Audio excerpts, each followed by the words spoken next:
날이 되실 수 있기를 바랍니다. 이제 말씀을 보겠습니다. 한 번 더 자리에서 일어나겠습니다. 오늘 야고보서를 마무리하겠습니다.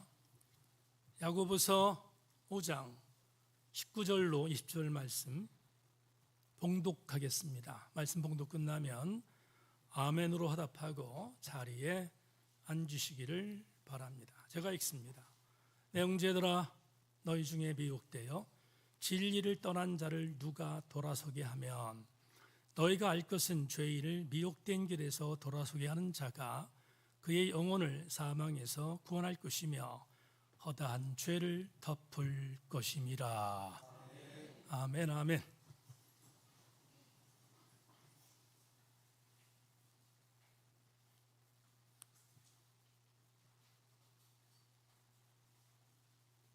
죄송합니다. 켜졌지요? 네. 오늘 찬양을 이제 부를 건데요.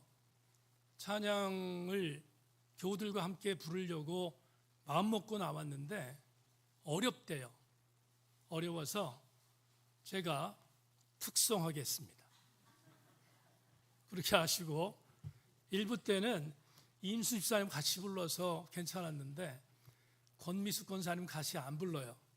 저만 부를 건데 여러분 좀 어려워도 이 찬양을 함께 나누면서 오늘 설교와 관계 있는 찬양이라서 함께 나눌 것입니다. 나누고 그리고 헌금 시간에 이 찬양 같이 다시 부를 거니까 기억하시고 함께 잘 은혜로운 시간 되기를 바랍니다. 제가 파주에서 목회할 때 섬기던 교회의 청년들이 이 찬양곡을 갖고 CCM 경연대회인가요? 복음성가 경연대회를 나가서 그래서 장려상을 받았어요. 굉장히 파주가 아주 들썩였었는데 오래간만에 이 찬양 한번 부를 텐데 여러분 함께 은혜로운 시간 되기를 부탁합니다.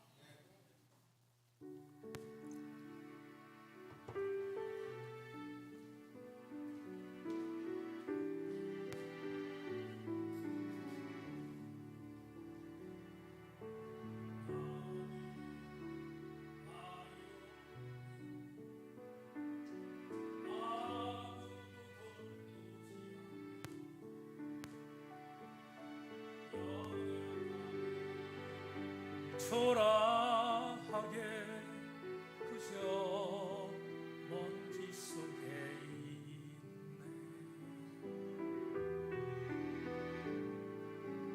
누군가 다가오네.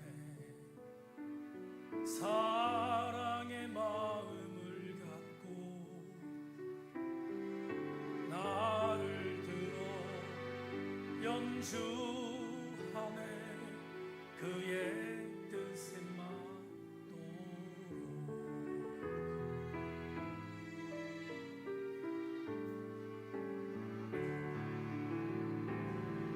가장 위대하신 연주자 앞에 나의 모습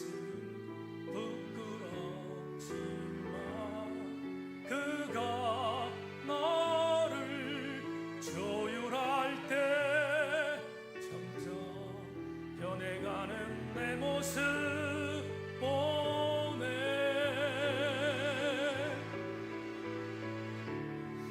님 날 연주하네. 가장 아름다운 소리로 내 연약한 모습도 주님 손 안에서 아름답게 되네. 난 주님만 노래 가장 아름다운 마음으로 내 연주가 닿는 날 주님 그 품 안에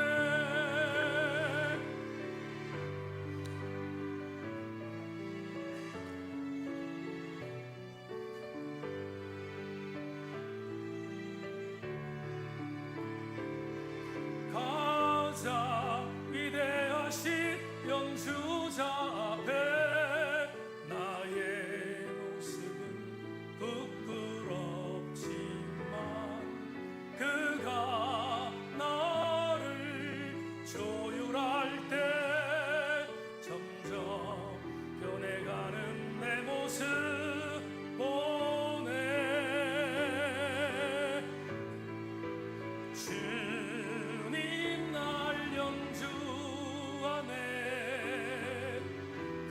아름다운 마음으로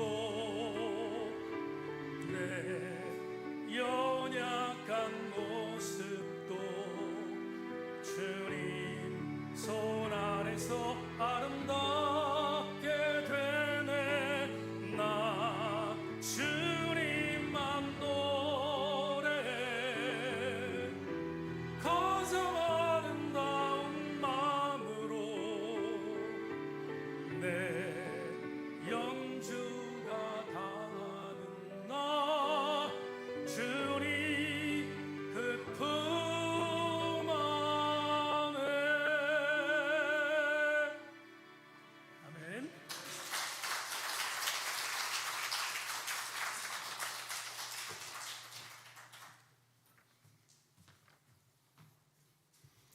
오늘 일부 예배 때 우리 교우 한 명이 목사님 트로트로 안 불렀습니다 이렇게 말씀해 주셔서 그래서 감사했는데, 오늘 설교를 여러분 들으면서 왜 이 찬양을 불렀는지를 함께 나누고 은혜 받는 시간이 되기를 주님의 이름으로 소망합니다.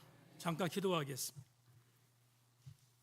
하나님, 거의 1년 하나님의 은혜 안에서 잘 달려오도록 야고보서를 우리에게 허락해 주셨고, 지금까지 30주 동안 달려왔습니다.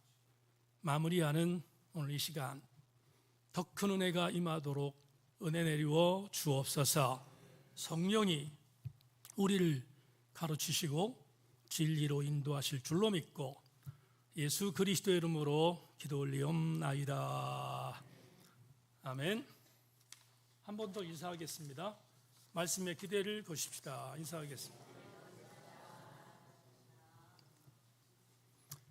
여러분과 야고보서 강의 마지막 30번째 강의 제목으로 그리스도이라면 지녀야 할 DNA, 이런 제목 갖고 말씀의 은혜를 나누겠습니다. 잘 들려지기를 주의 이름으로 소망합니다. 황석수 장로님, 보면대를 옆으로 좀 쳐주시기를 부탁합니다.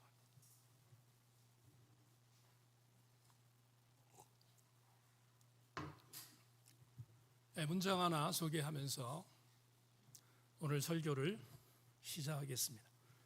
자막에 나오니까 주목해 주시기를 부탁합니다. 선생을 가지지 못한 자는 불행할진저, 그러나 안심하고 따라갈 선생을 가지지 못한 나보다도 그 나를 포함하여 전임 미답의 처녀지에 모험의 숲길 내기를 강요하지 않으면 안 되는 한국은 더 불쌍하지 않냐를 생각할 때 나는 더욱 용기를 떨어뜨린다.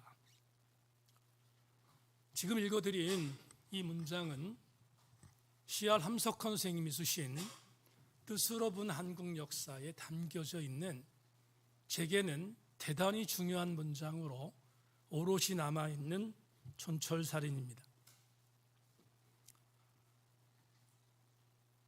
신학교 시절 때 가난한 신학생이 돈이 없잖아요. 그래서 책을 구입해야 되는데 여러 가지 방법들을 생각해 봤습니다. 그리고 점심식사를 사 먹어야 할 식돈을 아껴서 책을 구입했던 일들이 오롯합니다. 이 책은 제가 1980년 초에 첫 번째 만났습니다. 당시에 정판으로 나온 책들은 너무 비싸서 가난한 신학생은 이런 책을 구입할 수 없었고, 길거리에 좌판에 조잡한 인쇄를 갖고 중소출판사에서 만들어낸 아주 싼 책들이 있었는데, 제 기억으로 그 당시 800원 주고 이 책을 구입했습니다. 조잡한 인쇄였기 때문에 읽기가 참 불편했는데, 저는 800원을 주고 산 책에서 엄청난 도전을 받았던 기억이 지금도 생생합니다. 강의를 나가거나 후배들이 와서 선배님, 인문사회학적인 추천 도서를 소개해 주십시오라고 저에게 묻는다면, 아니 물었던 일도 많은데 그때마다 상위 랭크에 올려놓은 책 중에 하나가 바로 함석헌 선생님이 쓴 뜻으로 본 한국 역사입니다. 오늘 여러분에게 소개했던 이 문장이 담겨져 있습니다. 그만큼 저에게는 대단히 중요한 책으로 남아있는 이 문장을 잠깐 풀겠습니다. 우리가 일제 36년이라는 치욕을 당했고 그 이전에도 엄청난 외세의 공격을 통하여 고통을 당했습니다. 왜 우리나라는 이런 고통을 당하는 약한 민족으로 살 수밖에 없었지? 그걸 여러적인 정치역학적 구도로 해석한 것이 아니라 함석헌 선생님은 크리스천이었습니다. 물론 무교의 주의자였긴 했지만 크리스천이었기에 크리스천의 시각으로 역사를 해석한 탁월한 갈파가 이 안에 있는데 놀라운 해안이 있습니다. 함석헌 선생님이 우리나라가 왜 이렇게 약한 민족이 됐지? 왜 우리나라는 외세 침범을 받는데 조금도 힘을 쓰지 못하는 나라가 됐지? 라고 진단하는 질문에 대해서 대단히 중요한 해석을 했습니다. 그 해석이 바로 이것입니다. 우리나라에 올바른 길을 걷고 모험하게 하는 스승이 없었다. 이렇게 표현합니다. 여러분 참 의미 있지 않습니까? 정치역학적 구도나 역사적 구도를 통해서 우리나라가 왜 이러한 엄청난 시련을 당할 수밖에 없었던지에 대한 이유는 대단히 많습니다. 그런데 C.R. 함석헌 선생님이 이렇게 말합니다. 우리나라의 고난의 이유는 스승이 없었다라고 말합니다. 모험하지 않게 하고 도전하지 않게 했던 선생님이 없었기에 이렇게 됐다. 여러분 이 글은 C.R. 함석헌 선생님이 1933년부터 34년까지 자기의 모교였던 오산학교에서 가장 일제의 핍박이 심했던 그때 조선의 정기를 다시 살리기 위해서 가르친 내용이니 얼마나 살벌했던 시기였던지 목을 걸지 않으면 할 수 없었던 이야기인 것을 우리가 알게 됩니다. 그런데 저는 함석헌 선생님의 이 말에 대하여 100%가 아니라 1000%로 동의합니다. 스승이 없는 나라, 비극입니다. 선생은 많은데 스승이 없는 나라, 재앙입니다. 예수님이 바리새인과 서기관들을 향해서 독서를 퍼부었던 성경 구절은 대단히 많이 성경에 등장합니다. 그 중에서도 마태복음 23장은 7가지로 바리새인과 서기관들, 유대교의 선생이라고 했던 그들을 향해서 독서를 퍼부었던 내용으로 유명한 장이 마태복음 23장에 있습니다. 그런데 그 중에서 제가 주목하는 것은 첫 번째 독설입니다. 마태복음 23장 13절을 여러분에게 읽어드리겠습니다.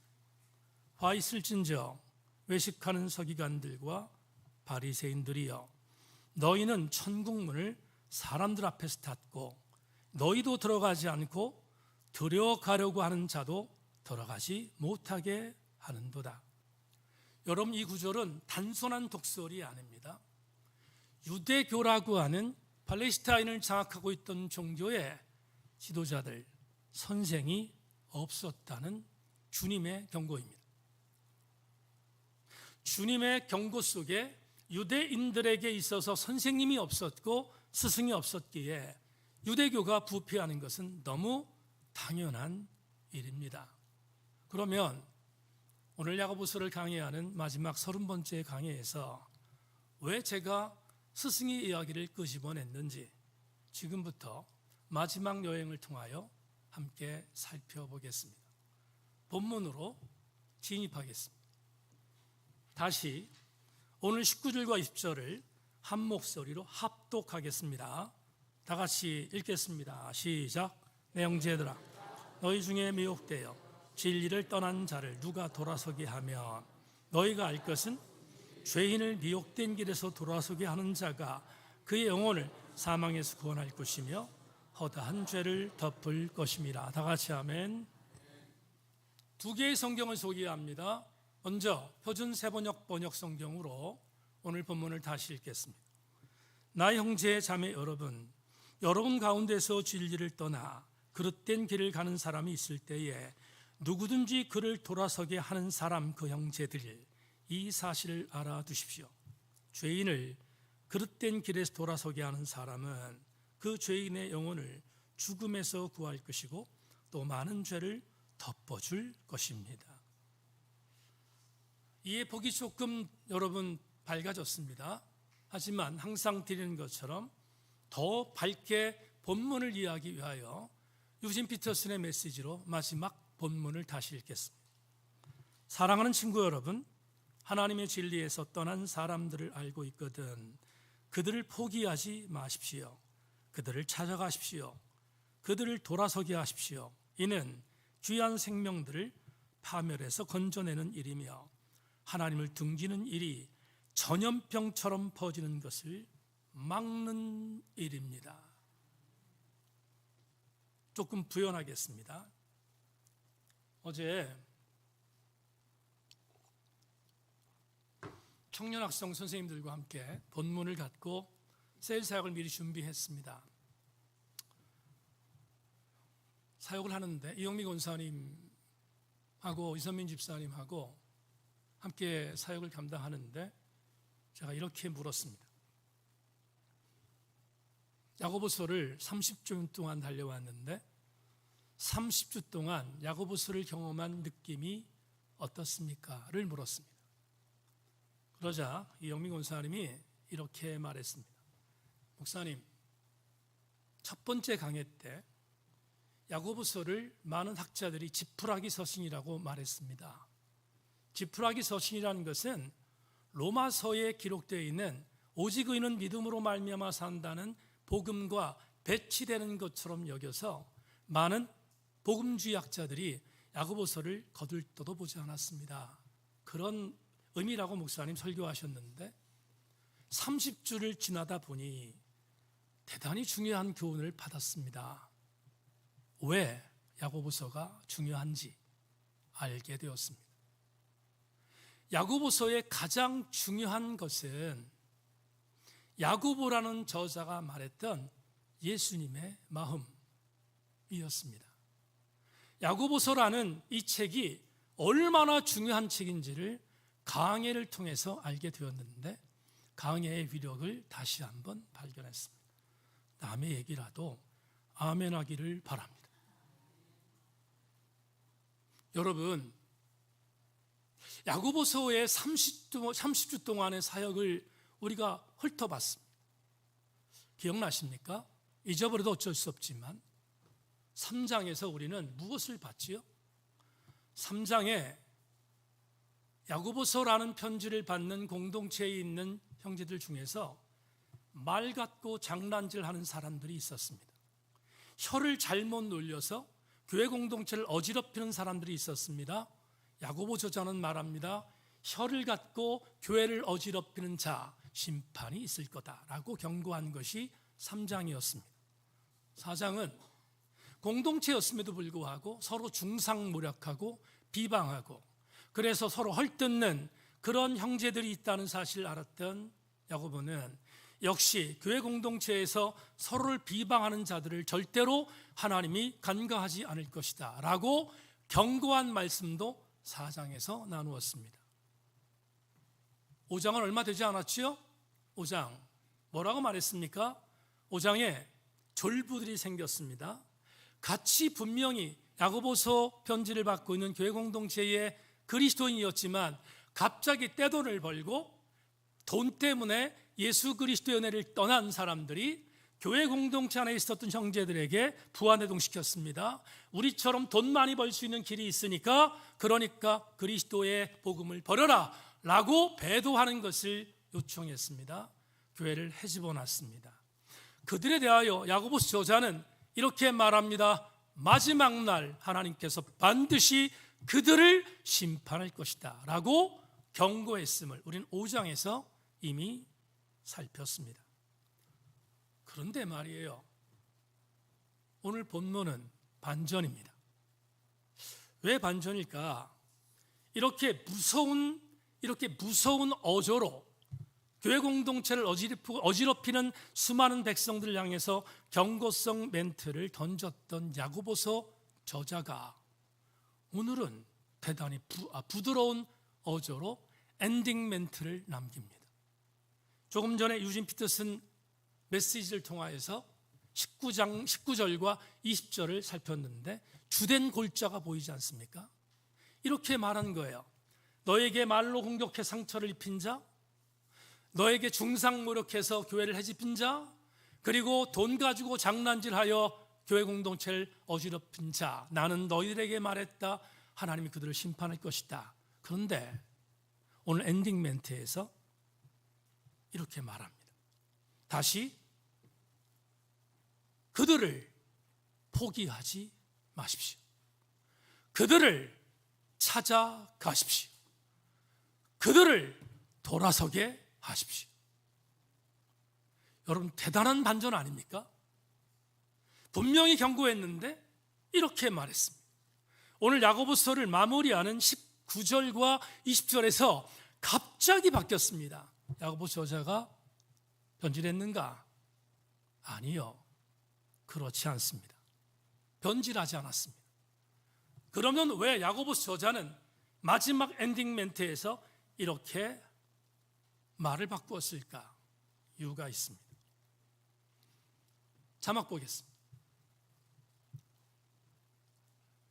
오늘 레마로 여러분에게 이렇게 30번째의 교훈을 드리기를 원하는데, 야고보서 저자가 이렇게 엔딩 멘트를 바꾼 이유는 진정한 스승만이 가질 수 있는 아름다운 마음이 있는데, 그 마음은 빗나간 자들에 대한 회복의 마음이었기 때문입니다. 무슨 말인지를 조금만 더 부연하겠습니다. 여러분, 학자들은 야고보라는 야고보서의 저자를 8, 9명, 10명 중에 8명 중에 9명 정도는 예수님의 육신의 동생이었던 야고보라고 동의하지요. 저도 거기에 동의한다고 말씀을 드렸습니다. 그렇다면 야고보는 나사렛에서 육신의 형이었던 예수와 같이 자랐을 것입니다. 이해되시면 아멘? 그렇죠? 같이 자랐을 것입니다. 그런데 아시는 것처럼, 제가 다른 전 설교에서 말씀드린 것처럼 야고보는 자기 형 예수를 하나님의 아들로 인정하지 않았습니다. 믿지 않았다는 겁니다. 그런데 어느 날 그는 회심했습니다. 우리 형이지만 내 형 예수가 하나님이 보내신 하나님의 아들인 것을 믿기 시작했습니다. 그리고 그는 변화되어서 예수님의 제자까지 되었던 자고, 오늘 이 야고보서를 기록하기까지 합니다. 그러면 우리 이런 추론을 합니다. 여러분, 설교는 추론이 있으니까 추론해 봅니다.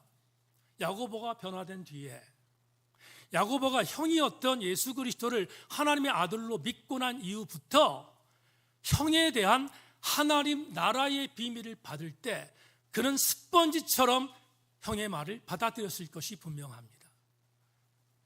어떻게 받아들였을까? 그 중에 한 구절을 여러분에게 소개합니다. 누가복음 15장 7절입니다. 내가 너희에게 이르노니 이와 같이 죄인 한 사람이 회개하면 하늘에서는 회개할 것이 없는 의인 99으로 말미암아 기뻐하는 것보다 더하리라. 아멘. 바리새인과 서기관들이 예수님을 시험하기 위하여 곳곳에 따라다녔습니다. 쥐레밭이었습니다. 그걸 아셨던 주님이 저희가 악한 것을 알고 비유를 하십니다. 양 100마리 중에 한 마리를 잃어버렸다. 한 목자가 양 99마리를 한쪽에 몰아두고 한 마리를 찾으러 들로 나갔다. 드디어 찾았다. 그리고 찾은 양을 들고 어깨에 메고 기뻐하는 마음으로 돌아왔다. 기억나시면 아멘. 그런데 이 비유를 하셨던 주님이 다 비유를 마치고 나서 지금 예수 그리스도에게 공격하고 있는 바리새인과 서기관을 향해서 이렇게 말씀하신 거예요. 어떻게? 들어라. 이 땅에서 한 명이 돌아서면 하늘나라에서 회개할 것이 없는 의인 99명보다 더 기뻐할 거다. 그러면 이 메시지가 뭐에 관계되어 있는 겁니까? 예수 그리스도의 마음은 한 명의 잃어버린 영혼에 대한 마음이잖아요. 예수 그리스도의 그 마음은 어떤 마음인가? 저는 이걸 이렇게 표현합니다. 그래서 예수 그리스도는 우리의 참된 영적인 스승이셨다. 예수 그리스도의 참된 스승이셨던 예수님, 그의 말을 야고보서 저자인 동생 야고보는 들었습니다. 그리고 그 들은 말씀을 가슴에 담았고 그는 예루살렘 교회 수장이 되어진 이후부터 순교하기 전까지 예수 그리스도의 복음을 그대로 전했습니다. 야고보서도 똑같습니다. 예수 그리스도 형이지만 하나님의 아들이었던 예수님의 가르침을 그대로 전했습니다. 그렇다면 야고보도 동일한 마음을 가졌습니다. 어떤 마음? 그렇구나. 잃어버린 한 마리 양이 얼마나 소중한가를 그는 잊지 않았을 것입니다. 그리고 그는 오늘 본문에서 말합니다. 교회를 어지럽히고 교회를 괴롭히고 교회를 어지럽히는 질서를 정말로 해방하는 수많은 영혼들이 있다 할지라도 말로 행동으로 그들이 우리 교회를 괴롭힌다 할지라도 우리는 한 가지 잊지 말자. 예수 그리스도의 마음을 품는데 그러려면 그들에게 찾아가라. 찾아가서 그들을 돌이켜라. 그들을 절대로 포기하지 말라고 야고보서에서 우리에게 마지막으로 언급하고 있는 것입니다. 야고보도 예수 그리스도의 스승된 마음을 품고 있었던 예수님의 제자였습니다. 베드로 한 사람 더 소개하겠습니다. 베드로 누굽니까? 난 저 예수를 몰라. 난 저 예수를 맹세하지만 몰라. 마지막 세 번째 뭐라고 말합니까? 나는 저 예수를 저주한다. 나는 맹세한다. 예수를 모른다 라고 외쳤던 사람 누구입니까? 베드로입니다. 베드로는 AD 64년에 로마의 네로에 의해서 순교당합니다. 그런데 그가 순교를 당하고 난 뒤 약 30년 뒤에 한 90년쯤 됐습니다. 편지 하나를 제자들이 썼습니다. 베드로가 말했던 정신을 배웠던 제자들 그리고 그의 팔로우들이 편지를 써서 베드로 선생에 대한 이야기를 전수했습니다. 베드로가 순교당한 지 30년 뒤에 첫 번째 집대성한 편지를 베드로 전서, 두 번째 집대성한 편지를 베드로 후서라고 합니다. 베드로 후서 두 번째 책에서 베드로 선생님이 우리에게 가르치었던 놀라운 보고 하나를 베드로 후서 3장 9절에서 이렇게 표현합니다. 주의 약속은 어떤 이들이 더디다고 생각하는 것 같이 더딘 것이 아니라 오직 주께서는 너희를 대하여 오래 참으사 아무도 멸망하지 아니하고 다 회개하기에 이르기를 원하시느니라. 베드로의 마음이 무엇이었습니까? 예수 그리스도의 마음이었습니다. 베드로는 말합니다. 왜 예수께서 재림을 약속하셨지만 오시지 않는지 아는가?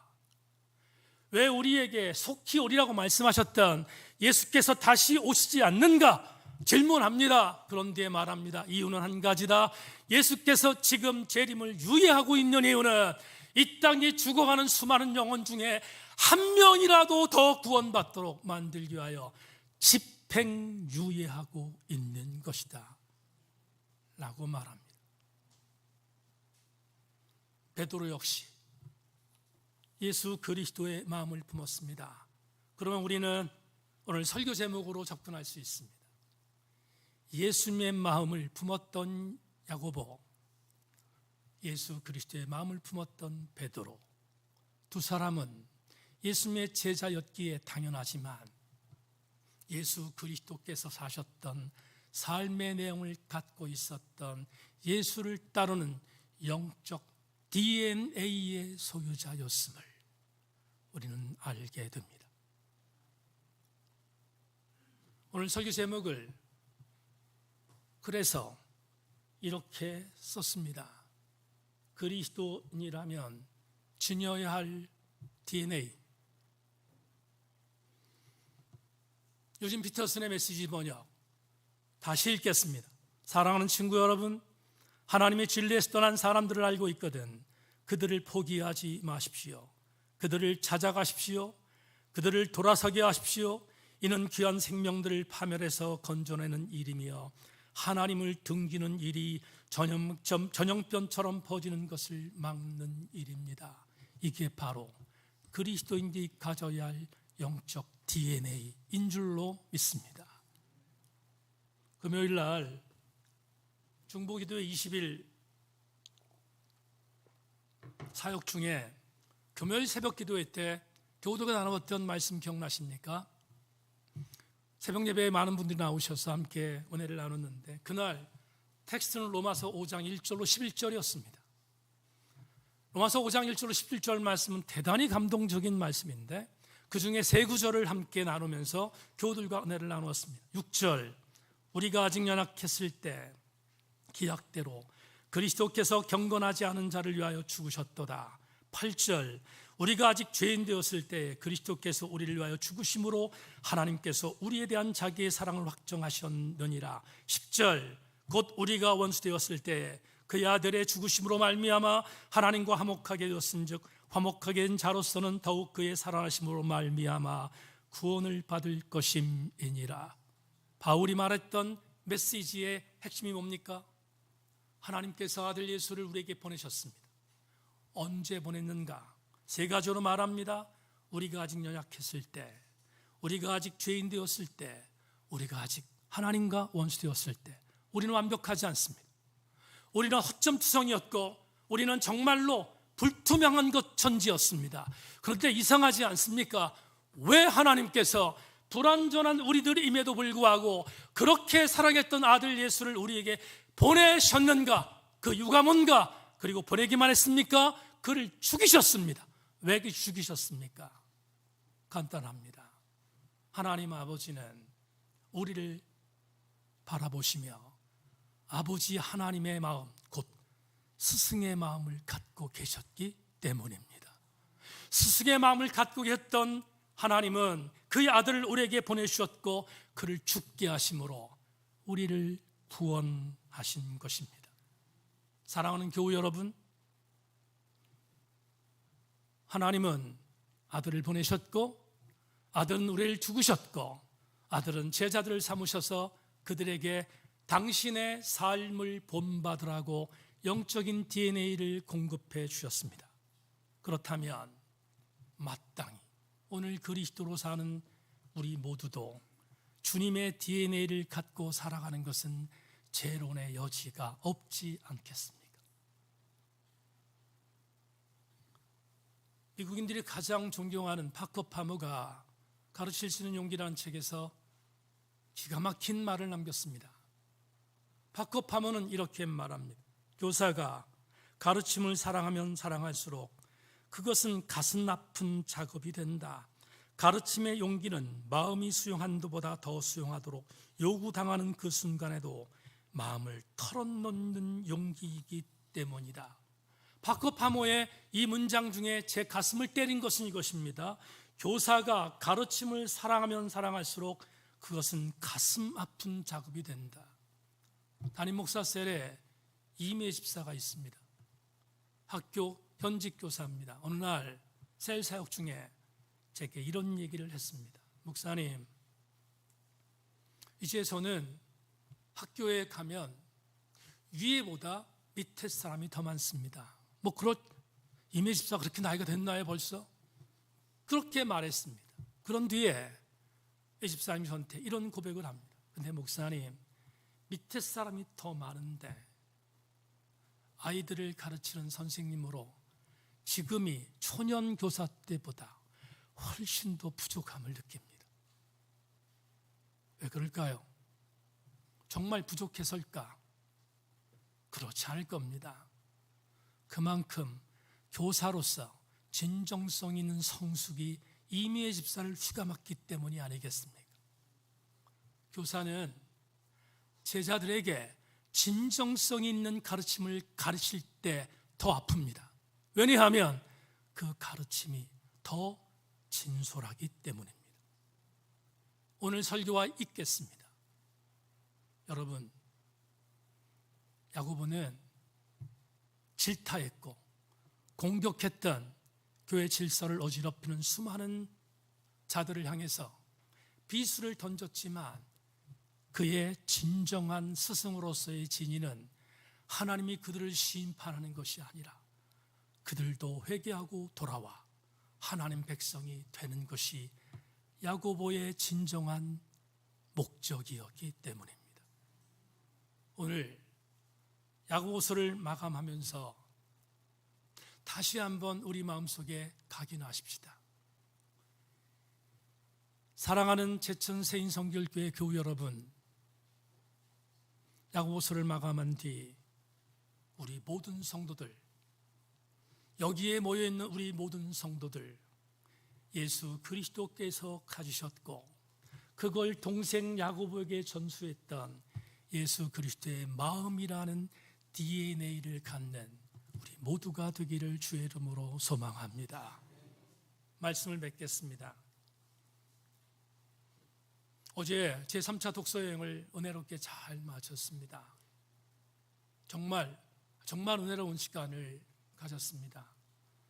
이기주 작가의 그리다가 뭉클이라는 책을 읽고 함께 나누었는데 너무 감성적인 이야기들이 많다 보니까 이런저런 이야기가 됐습니다. 이은주 권사가 어제 멘트를 하다가 이런 이야기를 했습니다. 직장에 갔다가 퇴근하고 오는데 놀이터에서 80 중순 중반쯤 된 노인 부부들을 만났다는 겁니다. 만났는데 두 분이 시소를 탔대요. 우리 교회 노년 부부 여러분, 시소를 타기를 바랍니다. 시소를 탔다는 거예요.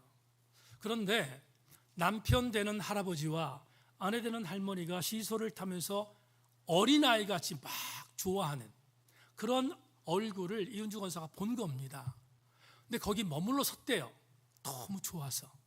그 얼굴이 너무 좋아서 섰다는 거예요. 그런데 갑자기 할머니한테 전화가 왔습니다. 할머니가 전화를 받아야 되지 않아요? 전화를 받고 시소에서 내려서 약간 떨어진 곳으로 가서 전화를 할머니가 받기 시작했습니다. 전화의 내용인즉슨 아들에게 온 전화였습니다. 아들이 엄마와 아버지, 노년된 엄마와 아버지가 걱정돼서 안부 전화를 한 것 같은데 할머니가 아들에게 이렇게 말하더라는 겁니다. 이은주 권사가 했던 말 그대로 전하면 이런 겁니다. 얘야, 아빠가 너무 좋아한다. 아빠가 너무 행복해한다. 아빠가 정말로 엄마인 나와 함께 이렇게 시소 타고 노는 거 정말 좋아한다. 근데 평범한 얘기인데 이은주 권사가 그걸 보면서 울컥했어. 왜 울컥했을까? 이유가 뭘까? 이은주 권사는 그 순간 저 부부에게 느껴지는 행복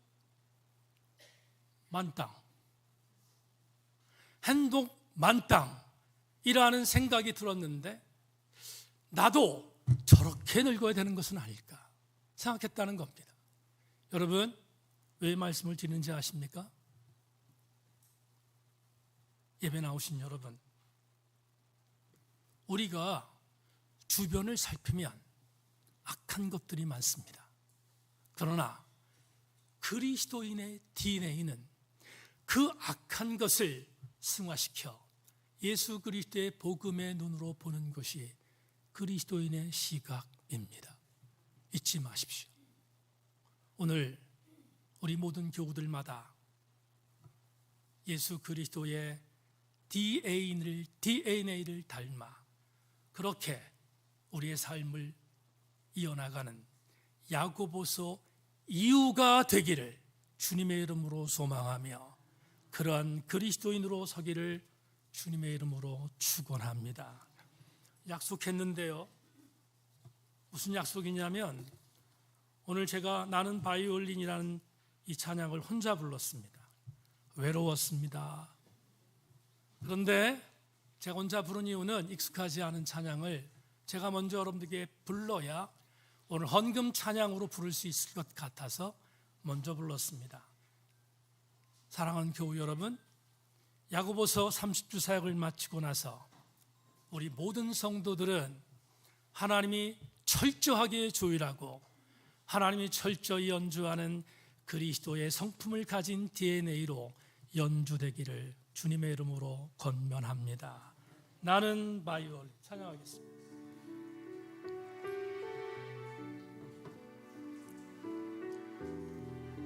우리 큰 소리로 함께 찬양합시다. 나는 바이올린 아무도 돌보지 않는 연약하고 초라하게 그저 먼지 속에 있네. 누군가 다가오네. 사랑의 마음을 갖고 자리에서 전합니다.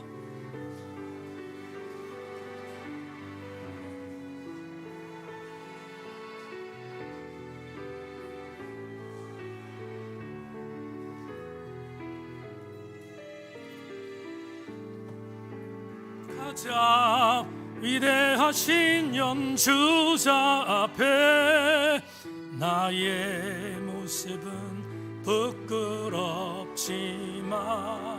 그가 나를 조율할 때 점점 변해가는 내 모습 보네.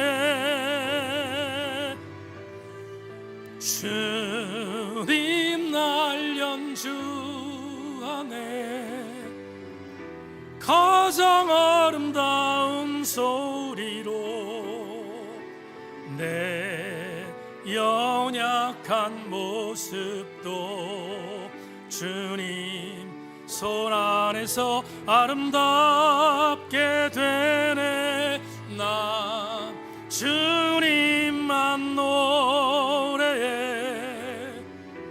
가장 아름다운 마음으로 내 연주가 닿는 나 주님 그 품 안에.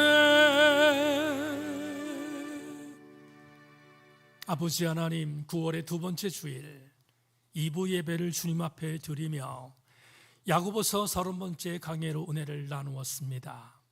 주님이 우리를 향한 가지셨던 스승의 마음, 우리가 단 한 명의 예 없이 구원받기를 원하시는 참 아름다운 하나님의 마음, 그 마음을 공급받았던 동생 야고보도 야고보서라는 편지를 받는 수신자 공동체의 모든 교회 형제 자매들이 모두 구원받기를 원하는 마음으로 이 편지를 썼음을 나누었습니다. 주님, 실패하는 자 없게 하여 주옵소서. 탈락되는 자 없게 하여 주옵소서. 이탈하는 자 없게 하여 주옵소서. 오늘 찬양한 것처럼 하나님이 나를 조율하고 연주하시면 내가 주님 품 안에 있음을 확신하고 끝까지 믿음으로 잘 경주하는 우리 모든 성도들 되게 하여 주옵소서. 우리의 신앙 여정 안에 달려가며 신앙의 고백을 담아 하나님, 우리의 드림도 드렸습니다. 받으시고 현장은 주님이 책임져 주시고 모든 영장마다 하나님의 은혜가 흘러넘치는 강력한 우리 세인교회 교우들의 현장 되게 하여 주시옵소서. 지금은 주 예수 그리스도의 은혜와 하늘아버지의 극진하신 사랑과 성령님의 감동 감화하심의 은혜가 주님 예수 그리스도께서 가지셨던 말과 삶이 하나 됐던 그 DNA 우리도 갖겠습니다. 우리도 그렇게 살겠습니다. 결심하며 돌아가는 우리 모든 교우들 머리머리 위에 지금부터 영원토록 함께 계시옵기를 간절히 축원하옵나이다. 아멘, 아멘, 아멘.